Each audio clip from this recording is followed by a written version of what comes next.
કચ્છ અને ગુજરાતની રસપ્રદ ઘટનાઓને સમાચાર જાણવા અમારી ચેનલને લાઇક, શેર અને સબસ્ક્રાઇબ કરો. ભુજની અંદર ડૉક્ટર મુસ્કાનબેન દ્વારા આજે સરસ મજાના કન્સલ્ટન્ટ આયુર્વેદ ક્લિનિકનું આજે ફિઝિશિયનનું જ્યારે ઉદ્ઘાટન થયું છે ત્યારે સૌ પ્રથમ તો ડૉક્ટર મુસ્કાનબેન અને એમના પરિવારને મારી હૃદયપૂર્વકની શુભકામના અને શુભેચ્છા પાઠવું છું.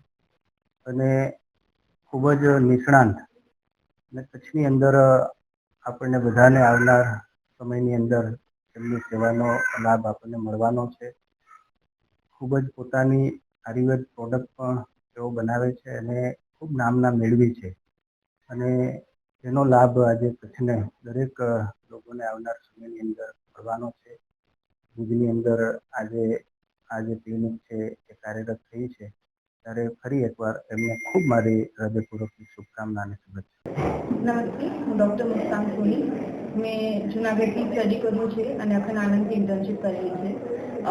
આયુર્વેદનું મેં સ્ટડી કર્યું છે અને સેકન્ડ યરથી જ મારું સિક્રેટ રસાની પ્રોડક્ટ્સનું બધું ચાલુ છે. એન્ડ દેન મારા હસબન્ડ સિદ્ધાર્થ સાથે અમે આ પ્રોડક્ટ અને કંપની લોન્ચ કરી છે. હવે જઈને અમે આ ક્લિનિક હવે ખોલ્યું છે અને આઈ હોપ કે આ બધી જેટલી મારી આયુર્વેદની જેટલી સેવાઓ છે એ બધી હું ભુજના શહેરને આપી શકું.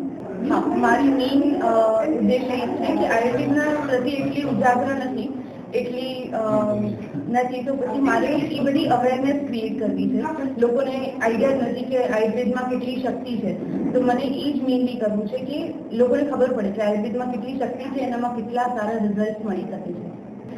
એના માટે જ અત્યારે મેઇનલી હવેની યુથ ઓલરેડી વધારે અવેર છે અને મારી એ જ પ્રયાસ રહેશે કે હું સોશિયલ મીડિયા થ્રુ એન્ડ મારા ક્લિનિક થ્રુ બધાને અવેરનેસથી સ્પ્રેડ કરું.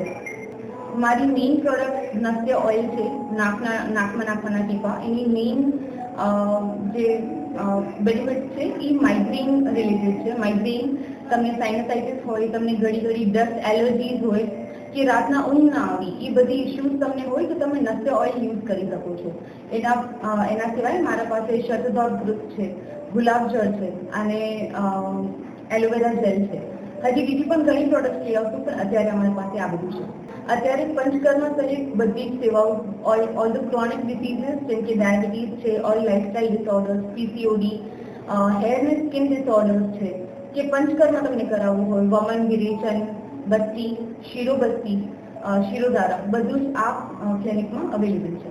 આયુર્વેદિકનું મેઇન રીઝન એ છે કે જે કોઈ પણ ડિસીઝ છે એ જડ મૂળથી કાઢવી, ખાલી સપ્રેસ કરવું નહીં, પણ જડ મૂળથી એનો કાઢવો એ જ એનો મેઇન ઉદ્દેશ્ય છે. આયુર્વેદમાં બધી A to Z બધી જ બીમારી શક્ય થાય છે. સ્પેશિયલી એ બીમારી છે તમારી ઘણા જૂના વર્ષોથી તમે પીડાઓ છો જે બીમારીઓથી, એ બધી જ બીમારીઓથી તમે આયુર્વેદથી મુક્ત થઈ શકો છો. આયુર્વેદની દિનચર્યા મેઇનલી ફોલો કરવી જોઈએ. આયુર્વેદમાં જેવી રીતે દિનચર્યા આપેલી છે એ બધી આપણે ફોલો કરીએ, સૂર્ય પ્રમાણે આપણે આપણી રૂટીન્સ રાખીએ, then there is a lot of possibility કે આપણે ઇમ્યુનિટી સ્ટ્રોંગ રહે. એના સિવાય પણ એના છતાં પણ જો તમે ડિસીઝથી પીડાઓ છો then you can always consult an Ayurveda physician. મારા પાસે મેઇનલી એ છે કે હું ઓથેન્ટિક આયુર્વેદિક બધી ડિસીઝીસ ને ટ્રીટ કરું છું. મેઇનલી કોઈ પણ મિક્સિંગ નથી, મિક્સ ઓફ એલોપેથી અને મિક્સ ઓફ આયુર્વેદા નથી. હું ઓથેન્ટિક આયુર્વેદા પ્રેક્ટિસ કરું છું અને if you want to experience authentic Ayurveda then please come here. At the end એ ફાયદો જ થશે, ઇવન ઇફ તમને અત્યારે મોંઘું લાગે, બટ દેન લોંગર ટર્મમાં એ તમને સારું જ રહેશે. ઇન્વેસ્ટમેન્ટ તરીકે તમે આની તમારી હેલ્થની ઇન્વેસ્ટમેન્ટ તરીકે તમે આને લઈ શકો છો.